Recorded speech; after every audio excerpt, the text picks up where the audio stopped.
yo te doy gracias por todo lo que has hecho, pero sobre todo por las promesas que tienes para nosotros, Señor. Señor, gracias que tus promesas son sí y amén, Señor, y que tu palabra es verdad, Señor, y que todo aquello que nos habla, Señor, tiene una profundidad en tu verdad, Señor. No nos cuentas historietas, Señor, ni filosofías, sino que nos muestras la verdad, Señor. Por eso te pedimos, Señor, que ahora tu Espíritu Santo nos lleve a ese conocimiento, que abras la palabra para nosotros, Señor, y que podamos tener revelación, Señor, de tu verdad. Vivifica tu palabra ahora, Señor, y vivifícanos con ella, Señor. Te lo pido en nombre de Jesús. Amén.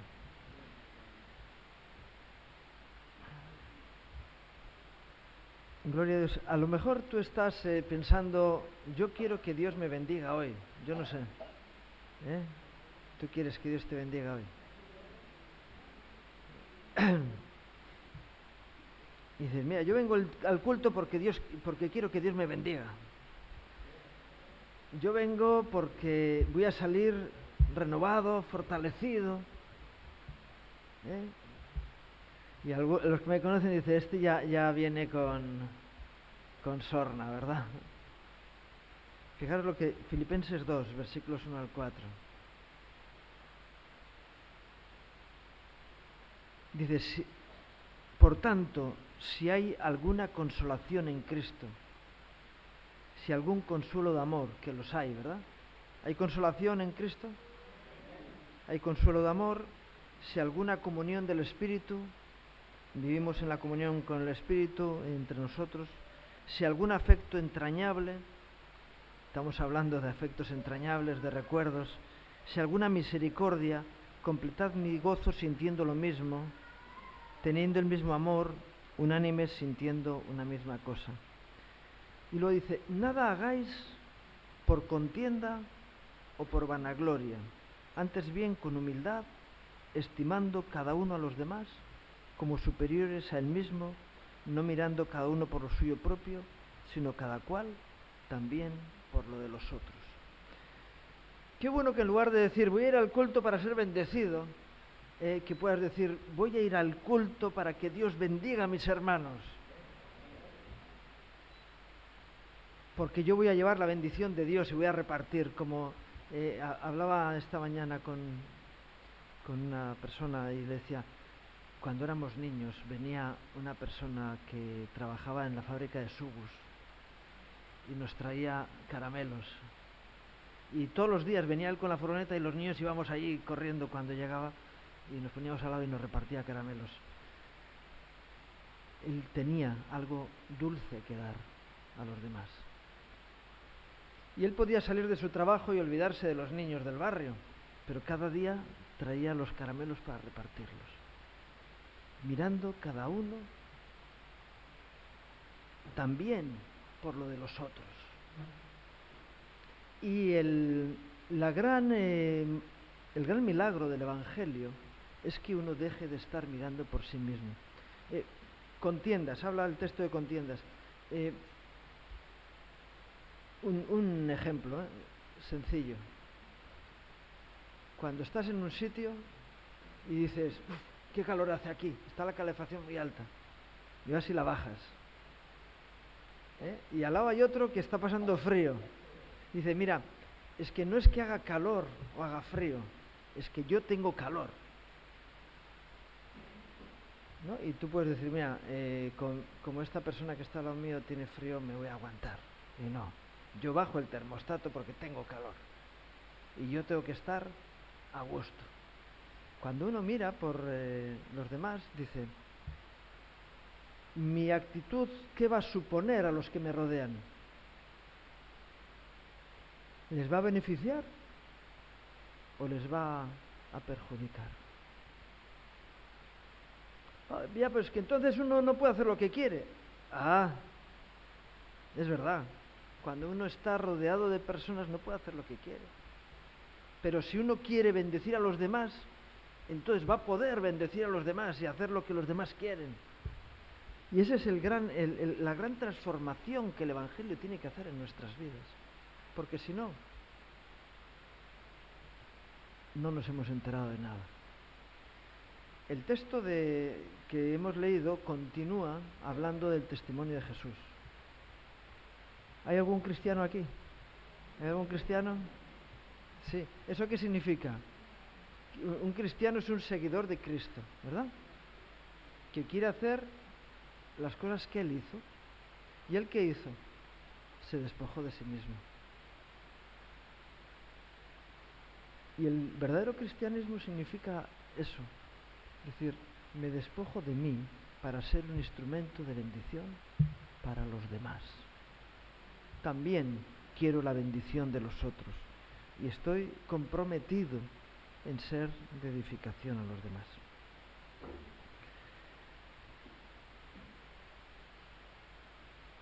Contienda o vanagloria. Yo estaba diciendo, siempre que sale mi mujer le aplauden y a mí no me aplauden nunca.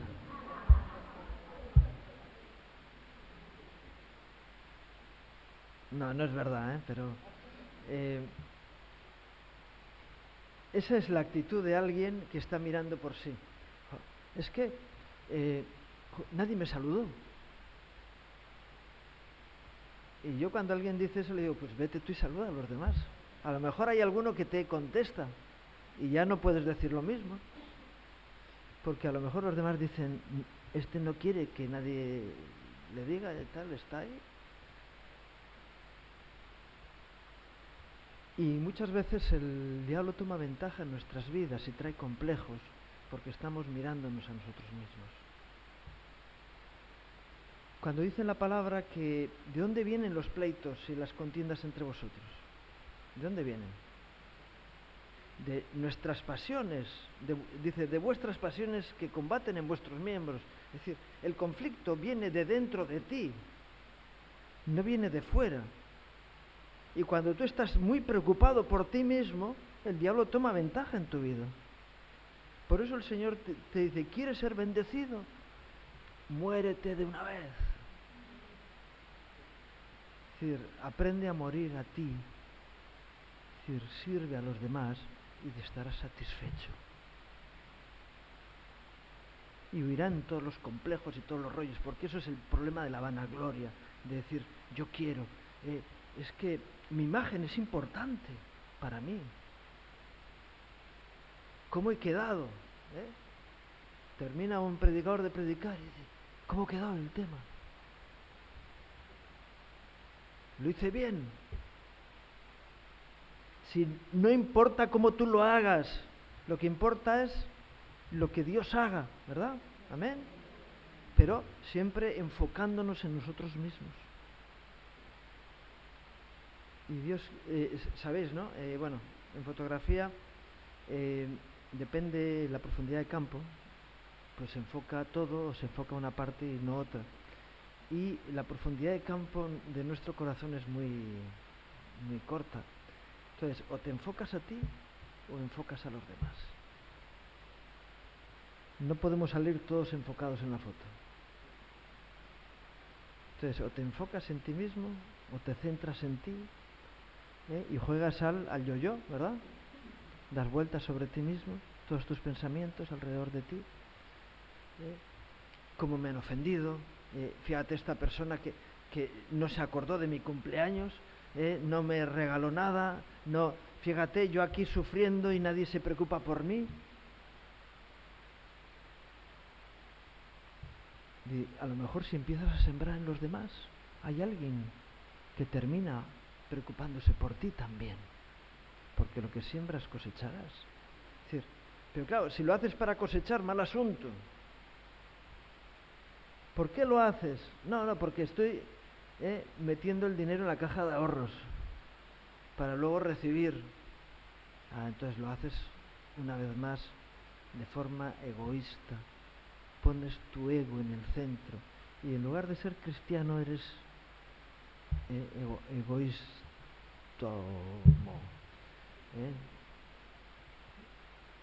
Egostano, yo qué sé.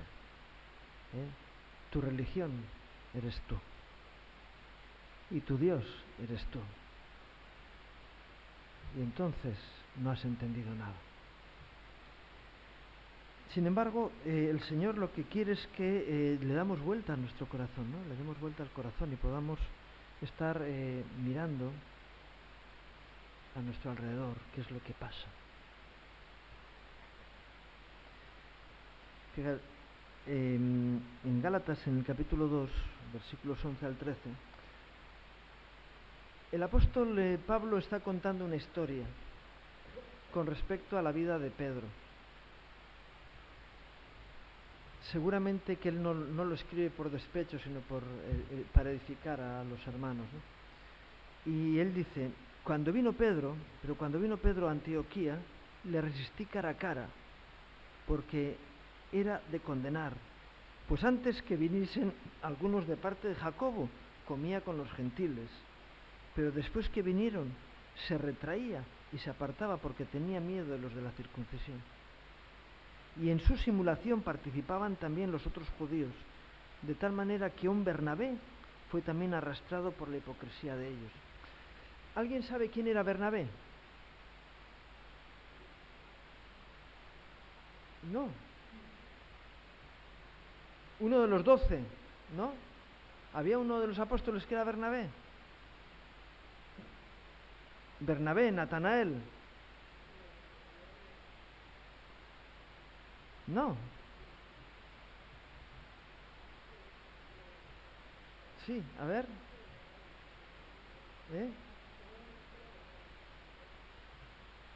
¿De los 12 apóstoles no había uno? No, bueno. ¿Quién era Bernabé que fue arrastrado a la hipocresía?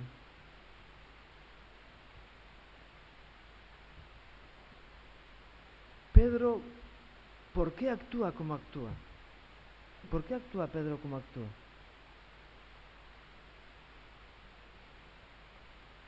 Dice que por miedo a los de la circuncisión. La actitud que tiene Pedro es una actitud egoísta. ¿Qué problema le lleva a Pedro a ser hipócrita? ¿Qué es lo que le lleva a Pedro a ser hipócrita? ¿Qué ganaba con eso? Él quería mantener una imagen y un estatus, en lugar de luchar por la justicia. ¿Verdad? ¿Amén? Yo entiendo que no venimos a juzgar a Pedro, sino que nos pueda servir de ejemplo, ¿verdad? Su situación. ¿Por qué Pedro tiene miedo de los de la circuncisión? Porque iba a perder puntos en Jerusalén. Y ya, yo luego tengo que ir allí y me tengo que enfrentar con la situación allí. Tú, Pablo, muy fácil porque estás aquí fuera de Jerusalén, pero yo tengo que ir allí luego. Así que estás actuando de una forma hipócrita porque estás pensando en lo que puedes perder si haces las cosas bien. Yo no sé si a alguien le suena esto. Y no, yo entiendo por qué luego no me aplauden, ¿no? Dices, ya viene este a tocarnos las narices, mira qué majo.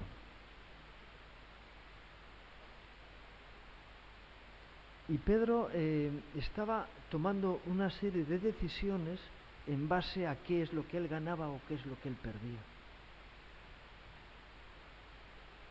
Y qué bueno que nosotros podamos decir, mira, Pablo lo había dicho y lo escribió, todo lo tengo por basura por amor a Cristo. Y si tengo que perder algo, lo pierdo. ¿Por qué? Porque tengo que luchar por la verdad y por la justicia.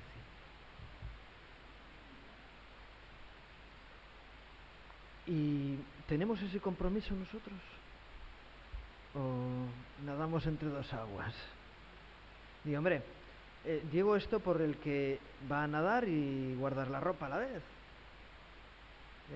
Digo, no, es que yo cuando voy a hacer algo, primeramente miro a ver si voy a tener algún problema. Digo, pues entonces hacer las cosas mirando tu beneficio propio o estás mirando el beneficio de otros. Y esta es el gran conflicto, ¿verdad? Pero Pablo tenía este conflicto. Y su actitud a Bernabé le llevó a la hipocresía. Y qué terrible es que los cristianos seamos unos hipócritas, que aparentamos ser buenos. ¿Alguien se acuerda de algún ejemplo bíblico, verdad? El fariseo que fue al templo a orar, ¿verdad? Y este estaba buscando su bendición. Yo es que quiero ser bendito. Claro, ¿quién no? Pero ese es un trabajo de Dios. Bendecirte es un trabajo de Dios. Lo tuyo es despojarte, ¿verdad? Y olvidarte de ti para... ¿Cuántas personas toma ventaja el diablo porque no hacen más que dar vueltas sobre sí mismo? ¿Verdad? Tantas ofensas que no son perdonadas porque uno dice, ya, pero si te hubieran hecho a ti lo que me han hecho a mí. Pero es que yo necesito una restitución. Tú lo que necesitas es una restauración porque te han dado un golpe que te ha dejado hecho polvo. Pero necesitas sanidad. Y la sanidad la encuentras cuando te olvidas de la ofensa, ¿verdad? Es así, es así. Así que huyamos de actitudes como la de Pedro, ¿verdad? Que estaba actuando en base a los beneficios propios de lo que hacía. Y es muy difícil, ¿eh? Lo que estoy diciendo es muy difícil. Porque matar el ego es difícil, es subirse a la cruz, ¿verdad? Dice en 1 Corintios, en el capítulo 12, luego os cuento algo que me pasó con esta predicación esta mañana. 1 Corintios 12, 22 al 26. Antes bien, los miembros del cuerpo que parecen más débiles son los más necesarios. Y aquellos del cuerpo que nos parecen menos dignos, a estos vestimos más dignamente.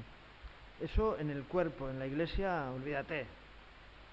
Pero es lo que tendríamos que hacer, ¿verdad? Y los que en nosotros son menos decorosos, se tratan con más decoro.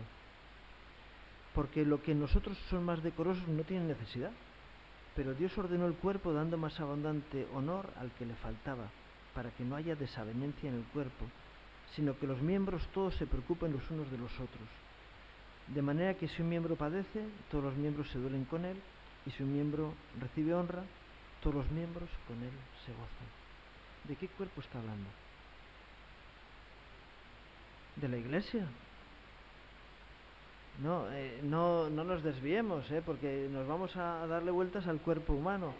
Y pone el ejemplo del cuerpo humano para hablar de la iglesia. De tal manera que a los que son menos decorosos, ¿quién es el menos decoroso? Pues alguien que está cometiendo pecados morales, ese falta al decoro. Dice que al que tiene al menos decoroso le tratamos con más decoro. ¿Por qué? Porque le falta y necesita. Pero la tendencia, y es una tendencia religiosa, es a ese le tratamos como un apestado. Y lo que necesita no es que le trates como un apestado, sino que le bendigas, ¿verdad? Y tenemos mucho que aprender en el trato de los unos con los otros. Yo recuerdo una vez, vivía en Ordicia, y hubo una chica que montó un número tremendo y tenía una niña pequeña y dice, me voy. Y yo estaba en la cama y yo estaba diciendo, la tía esta que yo llegué tarde anoche y no tiene consideración conmigo, me despierta con gritos. Y el Señor me dice, mira, si fuera una hija tuya seguro que te levantabas a intentar convencerle.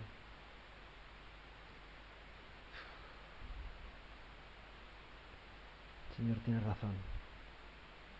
La verdad es que no me tuve que levantar porque se calmó el asunto y no se marchó y siguió allá, ¿no? Pero el Señor sacó a luz mi corazón. Dices, Perdóname, Señor, que tengo un corazón egoísta. No sé si hay alguien aquí que tiene ese problema, ¿verdad? Gloria al Señor. Y cuando hay alguien que tiene un problema, lo que tenemos que hacer es ayudarle a superarlo, no hundirlo. No decirle, mira, tú no cumples con el baremo suficiente, así que te desechamos, porque el Señor no ha hecho eso con nosotros. Cuando nos ha visto que no llegábamos a cumplir con el baremo mínimo, Él nos ha ayudado a superar nuestro trance, ¿verdad? Y de eso se trata, de lo que está hablando el texto. Y yo sé que es un reto muy complicado, pero el Señor viene a molestarnos, no a acomodarnos. ¿Por qué? Porque hay consuelo de Dios, ¿verdad? Y viene a sanar nuestros corazones para que seamos realmente benditos. Así. ¿Cuántos conflictos nos quitamos del medio si dejamos el egoísmo fuera, verdad? Nuestras relaciones los unos con otros se duelen de las actitudes egoístas. Y tenemos que descubrir dónde está el foco del problema.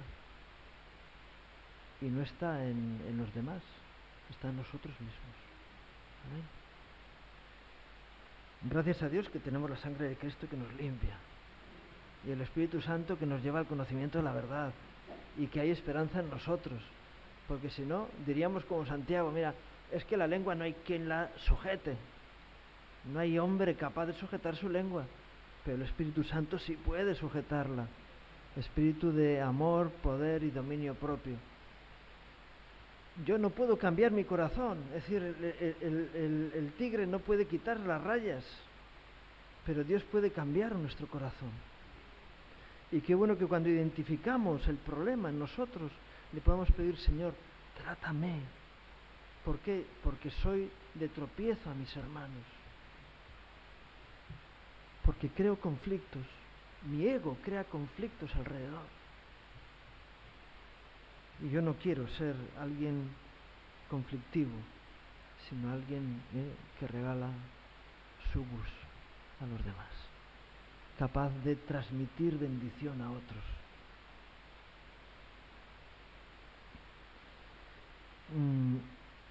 Al que tiene menos honor, hay que darle más honor, para que no haya desavenencias. Y si alguien es fuerte, ¿qué tiene que hacer con su fortaleza? Soportar las flaquezas de los débiles y darle gracias a Dios de que uno no es tan débil como otro, pero esa fortaleza que sea para ayudar al débil. Y claro, pero todo esto nos compromete. Y a mí cuando me toca, pues en la medida en que no tengas problemas, mejor que no te toque nunca. Mejor ser un ayudador que un ayudado. Más bienaventurado es dar que recibir. Y cuando alguien comprende eso, dice, soy más feliz cuando estoy dándome que cuando estoy recibiendo. Porque cuando uno recibe nunca tiene suficiente.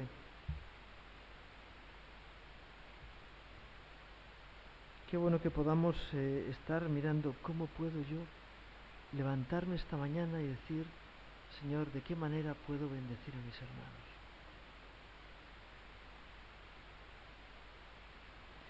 En 2 Timoteo, capítulo 2, bueno, os iba a decir lo que me pasó con la predicación.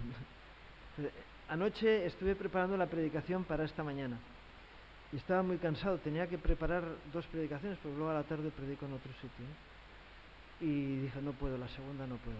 Así que dejé, y esta mañana he ido a salvar el archivo y lo he borrado. Así que más o menos sabía de qué iba, pero tuve que... Y creo que está quedando mejor que la que había hecho anoche. Y fue rapidísimo. Quizá tardé un cuarto de hora en preparar la predicación. no el corazón. El corazón llevo días dándole vueltas. Segunda de Timoteo, capítulo 2, versículos 1 al 10. Tú pues, hijo mío, le dice Pablo a Timoteo. Es curioso leer la segunda carta a Timoteo, porque parece ser que Timoteo tuvo una crisis personal importante. Y ves en la segunda carta cómo el apóstol está animando, apoyando y bendiciendo a Timoteo, ¿no? No le reprocha, sino que le anima.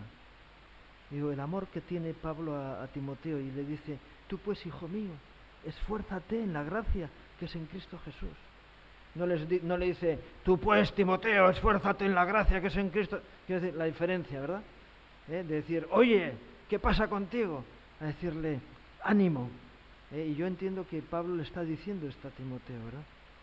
Lo que has oído de mí ante muchos testigos, esto encarga a hombres fieles que sean idóneos para enseñar también a otros. Tú pues sufre penalidades como buen soldado de Jesucristo. Le dice, ninguno que milita se enreda en los negocios de la vida a fin de agradar a aquel que lo tomó por soldado. Y también el que lucha como atleta no es coronado sino lucha legítimamente. El labrador, para participar de los frutos, debe trabajar primero.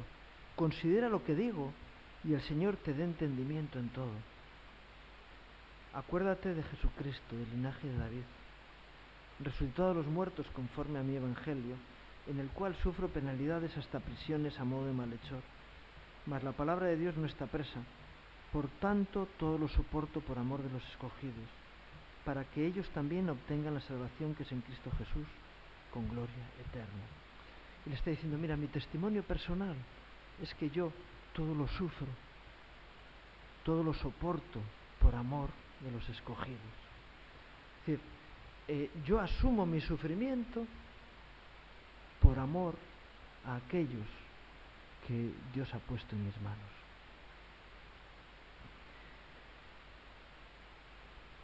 Y le está transmitiendo esta misma condición a Timoteo. Timoteo, que se había retraído en su ministerio, que se avergonzaba de dar testimonio de Pablo y de Cristo.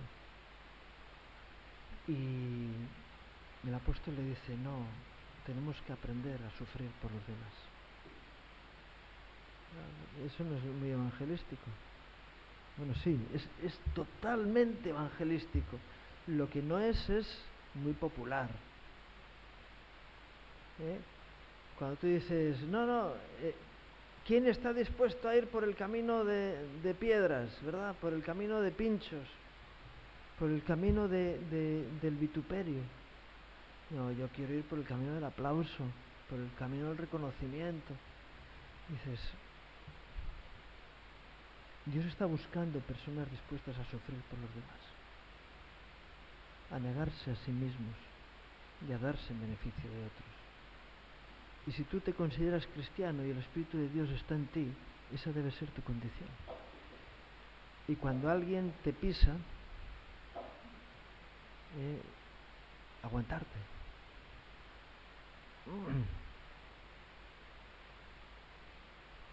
Y bendecirle.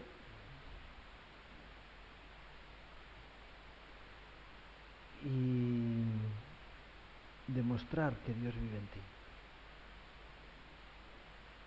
Yo a veces veo personas que sirven a regañadientes. Y mira, mejor que no sirvas si vas a servir de mala gana. Bien, vale, entonces me voy a tomar el sol. Dije, no, mejor que sirvas, pero mejor que sirvas con gozo, ¿verdad?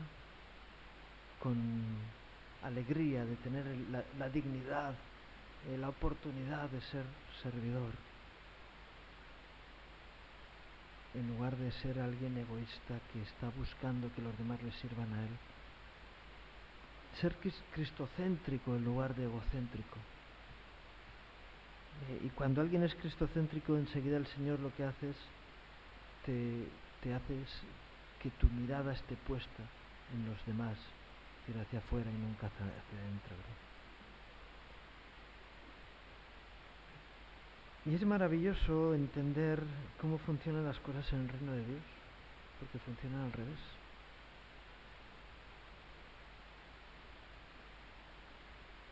Ayer nos compartían en un sitio que estuve, Mateo 5, 21 al 24. Yo lo he compartido muchas veces, esto mismo, pero dice, ¿oísteis que fue dicho a los antiguos, no matarás? Y cualquiera que matare será culpable de juicio. Pero yo os digo que cualquiera que se enoje contra su hermano será culpable de juicio. ¿Por qué nos enfadamos? ¿Por qué nos enfadamos con la gente? Porque nos afecta lo que hacen, ¿verdad? Porque nos sentimos dañados en nuestros derechos o en nuestros beneficios, ¿verdad? Y entonces uno se enfada cuando le quitan lo que cree que es suyo. Es decir, hablamos de derechos. Y como dicen, mira, la libertad de uno termina donde empieza la de otro. Así que mi cuota, es decir, y si tú me estás robando terreno, voy a, como cuando vas por la carretera y se te va metiendo el coche que va adelante, se te mete en tu carril. Oye, que este es mi camino. Hombre, por seguridad debes de avisarle, ¿no? Pero yo a veces veo gente que se enfada en la carretera. Es que... Y bueno, si alguien ha cometido un error, que los demás tengan un poquito de consideración, porque en otro momento lo puedes cometer tú, ¿no? Es así, ¿no? Pero, ¿por qué te enojas contra tu hermano? Porque el que se enoje contra su hermano será culpable de juicio. Y cualquiera que diga necio a su hermano será culpable ante el concilio. Y cualquiera que le diga fatuo quedará expuesto al infierno de fuego.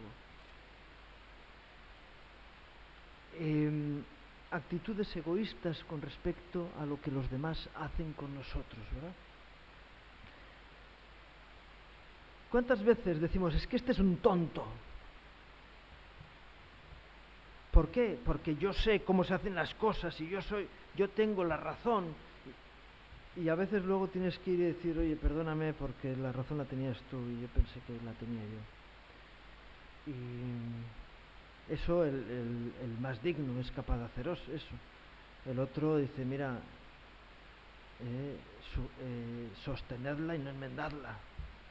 Dice, a lo hecho pecho. Dice, no. ¿Por qué le llamas necio a tu hermano? Y si tu hermano es un necio, ¿qué es lo que tienes que hacer con él? Transmitirle sabiduría para que deje de serlo, ¿verdad? Porque todos tenemos cuota de necedad en nuestra vida. ¿Amén? Bueno, y por eso dice, por tanto, si traes tu ofrenda al altar y allí te acuerdas que tu hermano tiene algo contra ti, y bueno, yo voy a terminar mi ritual religioso y luego ya arreglaremos lo que sea. ¿Qué es lo que dice? Deja tu ofrenda, olvídate de ese asunto. Arréglate con tu hermano primero. Porque ese es el principio del Evangelio. El otro día hablaba yo con un hermano, bueno, ¿qué es más importante, el trabajo o las personas? Las personas. Bueno, pues entonces pongamos primero lo que es más importante, ¿verdad? Y te acuerdas que tu hermano tiene algo contra ti, que hay algo pendiente. Y cuando alguien dice, no, mira, yo con el Señor tengo las cosas bien arregladas. Así que él sabrá, el otro sabrá. Yo estoy muy bien con el Señor y yo... Juan dice, vamos a ver, ¿cómo amarás a Dios al que no has visto si no amas a tu hermano al que ves? ¿Cómo puedes tener las cosas bien con Dios si no eres capaz de arreglar las cosas con tu hermano? ¿Y por qué no arreglas las cosas con tu hermano? ¿Por qué? Es que es imposible, esta persona es imposible. No hay forma.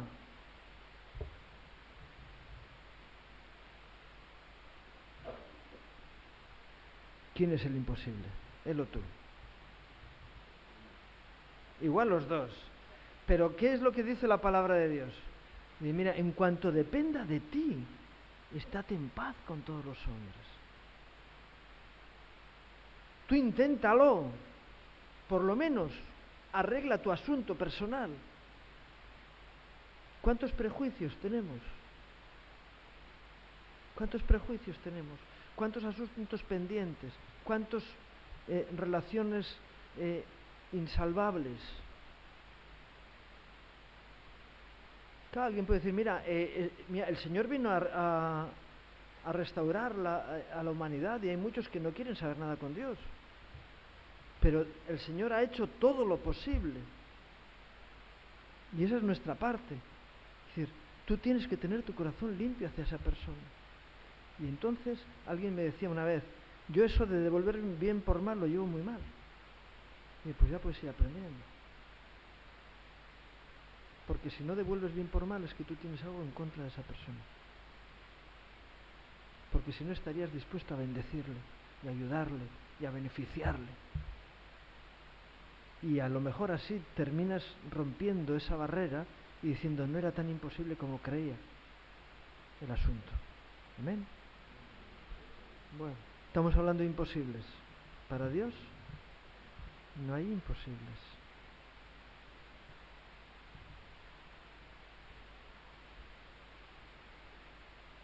Reconcíliate primero con tu hermano y entonces ven y presenta tu ofrenda. ¿Hay paz? Hermano, hay paz.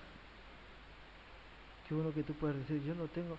Mira, a veces celebramos la Santa Cena y lo hacemos desde una posición religiosa. Tenemos conflictos, pero ponemos la sonrisa y salimos y decimos, mira, que todo el mundo vea que yo soy bueno. Que si hay problemas es del otro, no mío. Yo, mira, hermano, yo te quiero bendecir. Yo quiero que Dios te bendiga. Y oro por ti. Y oro por ti ahora mismo para que veas que le pido a Dios que te bendiga. Y entonces, si el otro... a mí me ha pasado que he ido a pedir perdón a una persona y me ha dejado tirado. Y yo, mira, yo he caminado el camino hasta donde yo puedo. Yo no puedo arrancarte el corazón ni hacer que cambies de actitud, pero puedo intentarlo. Y si no lo consigo a la primera, y mira, yo he cumplido, olvídate. Y yo, no, vuelvo a tocar la puerta y si 4, 5, ¿cuántas veces? Sí, 490. Digo, no, ¿cuántas veces? Todas las que sean necesarias. Mientras tenga oportunidad, yo quiero llevarme bien contigo.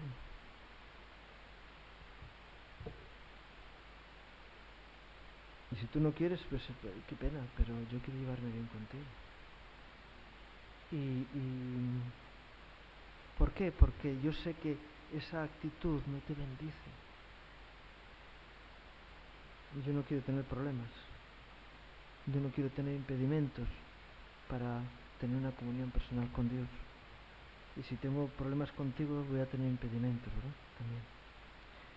También. Juan 15, versículos 11 al 13. Estas cosas os he hablado, decía el Señor, para que mi gozo esté en vosotros y vuestro gozo sea cumplido. Es decir, el propósito de Dios, el propósito del Señor, era que su gozo estuviera en sus discípulos y que el gozo de ellos estuviera cumplido. ¿Y qué es lo que les dice? Este es mi mandamiento, que os améis unos a otros como yo os he amado. Y dice, nadie tiene mayor amor que este, que uno ponga su vida por sus amigos. Es decir, primero ellos y después yo. Primero ellos y después yo. Ya, pero es que si hago eso a mí nunca me toca. Que no es cuestión de que te toque o no te toque. Es cuestión de que de lo que haya los demás se beneficien. Y Dios tendrá cuidado de ti. Esta fue la expresión del apóstol Pablo a la iglesia de Macedonia, era, ¿no?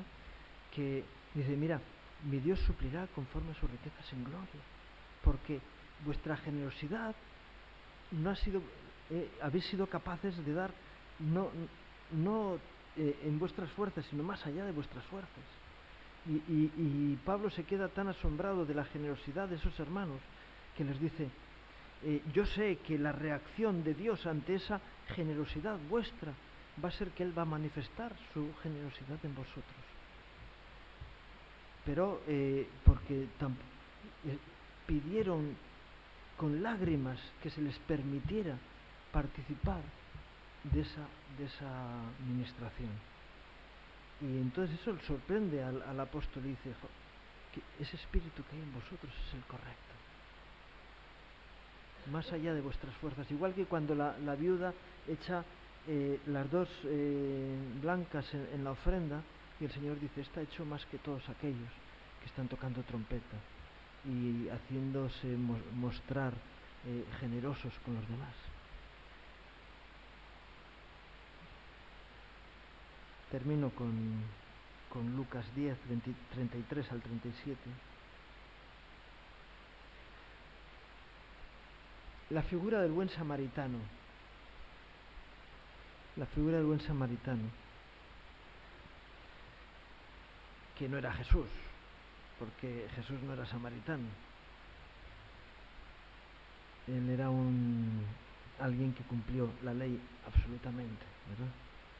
Pero un samaritano que iba de camino vino cerca de él y viéndole fue movido a misericordia. Movidos a misericordia. ¿Qué significa eso? Que uno es capaz de sopesar los conflictos que los demás tienen. Es decir, a veces no nos damos cuenta del sufrimiento del que está a nuestro lado, porque estamos tan centrados en nosotros mismos que no vemos la dificultad del otro. Y este samaritano se movió a misericordia. ¿Por qué el sacerdote y el levita no se pararon? Porque tenían juicio y porque tenían cosas más importantes que hacer que ayudar a aquel que estaba allí. ¿Y cómo se justificaron?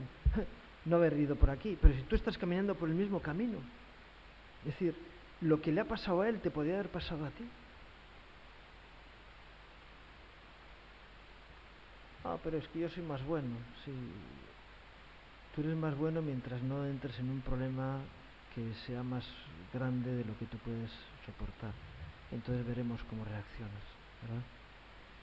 Pero el que no quiere caer, dice, es movido a misericordia, porque quiere que Dios le guarde del mal, ¿verdad? Y aquel samaritano fue movido a misericordia, vio la necesidad del otro y fue sensible y actuó en consecuencia.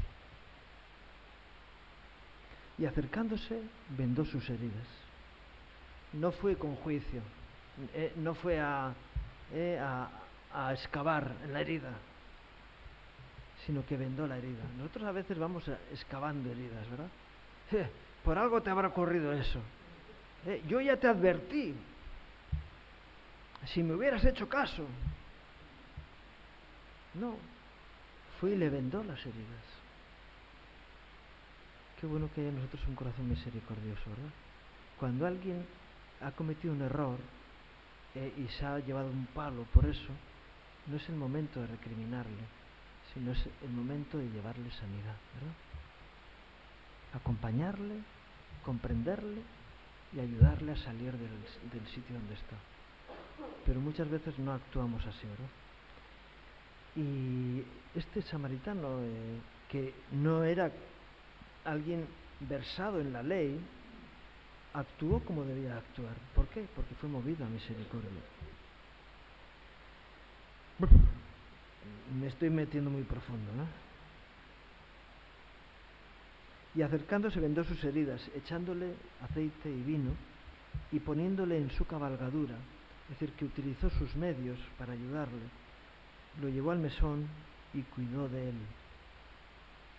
Otro día al partir sacó 2 denarios y los dio al mesonero y le dijo, cuídamele, y todo lo que gastes de más, yo te lo pagaré cuando regrese. Dice, ¿quién pues de estos 3 te parece que fue el prójimo del que cayó en manos de los ladrones Él dijo el que usó de misericordia con él. Entonces Jesús le dijo, ve y haz tú lo mismo. Qué profundidad teológica, ¿verdad? Sencillez. Mira, no me cuentes rollos de, oye, ¿y quién es el prójimo de no sé quién? Y ya estaba intentando escaquearse de la situación. Y mira, déjate de rollos y échale una mano al que tiene necesidad. Ya, pero fíjate, qué tal, que no sé qué. Y a veces estamos teniendo que aguantar quejas de las personas y mira, si tú no puedes más, dime que no puedes más, pero no te quejes de la maldad de otro, porque da gracias a Dios de que tú no estás en ese conflicto, ¿verdad? Qué bueno que podamos ser así. Y estar compungido del corazón al ver la reacción negativa que otros tienen y viendo el abismo al cual el diablo les quiere llevar y teniendo misericordia de sus vidas para que salgan de esa situación. Es que es muy difícil vivir en este mundo, claro. Es muy difícil vivir en este mundo, pero nosotros tenemos el privilegio de tener la gracia de Dios. Y los demás están metidos en el hoyo, como estábamos nosotros en un tiempo. Que a veces salías para coger aire y seguías metido en tu problema. Y si hemos sido partícipes de esa situación, ya se nos olvidó que ahora vivimos en la gracia de Dios. Y qué bueno que podamos mirar al otro y tener misericordia de él. Y cuando un hermano está pasando un mal día, no le eches leña al fuego. Ayúdale a salir de la situación, ¿verdad? Para eso estamos, para ayudarnos unos a otros. Y ese es el gran privilegio de la Iglesia. Pero muchas veces no nos damos cuenta y lo que hacemos es nos machacamos entre nosotros mismos. El mundo necesita una iglesia sana, pero la iglesia necesita estar sana también. Amén. Ve tú y haz lo mismo. Sé un instrumento de gracia, sé un instrumento de misericordia, sé un instrumento de edificación. Bendice a tus hermanos. A veces tenemos que decir mal de los demás porque tenemos que sacar lo que hay dentro, pero eso hazlo en el vomitorio, ¿verdad? Y luego sal y digo, en el petit comité, y vale, ya te has descargado, pero ahora actúa en condiciones. Manifiesta la gloria de Dios en tu vida y sé de bendición, ¿verdad? No esperes ser bendecido, sino sé de bendición a los demás. Amén. Bueno, con ese anhelo en el corazón vamos a orar.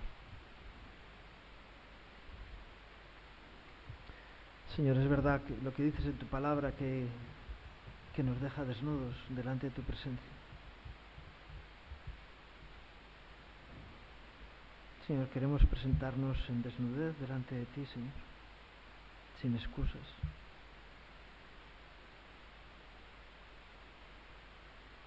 Señor, gracias por tu Espíritu Santo que has puesto en nosotros, que puede callar las voces de nuestra carnalidad. Señor, yo te pido, Señor, que bendigas a cada uno de mis hermanos aquí, Señor. Que los fortalezcas, Señor, que los renueves, Señor. Que pongas un ánimo pronto en sus corazones, Señor. Que les des espíritu de servicio, Señor. Y que derrames sobre todo de tu amor, Señor. Cuando tú nos dices que nos amemos unos a otros, Señor, necesitamos que nos des ese amor, Señor. Señor, queremos pedir perdón por las veces que juzgamos, Señor, que desechamos a personas. Señor, por no estar a la altura, Señor, de poder ayudar a nuestros hermanos, Señor. Señor, yo te pido, Señor, que cambie, Señor, lo más íntimo de nuestros corazones, Señor. Aquellos lugares donde el diablo tomó ventaja, todo prejuicio. cualquier herida que pueda haber en nuestras vidas, Señor. Sánala para que sanos podamos hablar con sanidad, Señor. Señor, tú eres misericordioso, enséñanos a manifestar misericordia también a otros, Señor. Queremos ser instrumentos de edificación, Señor, y yo te pido hoy que nos des la gracia de poder ser de bendición a nuestros hermanos, que hoy podamos edificar y bendecir. Te lo pido en el nombre de Jesús. Amén. Que el Señor os bendiga.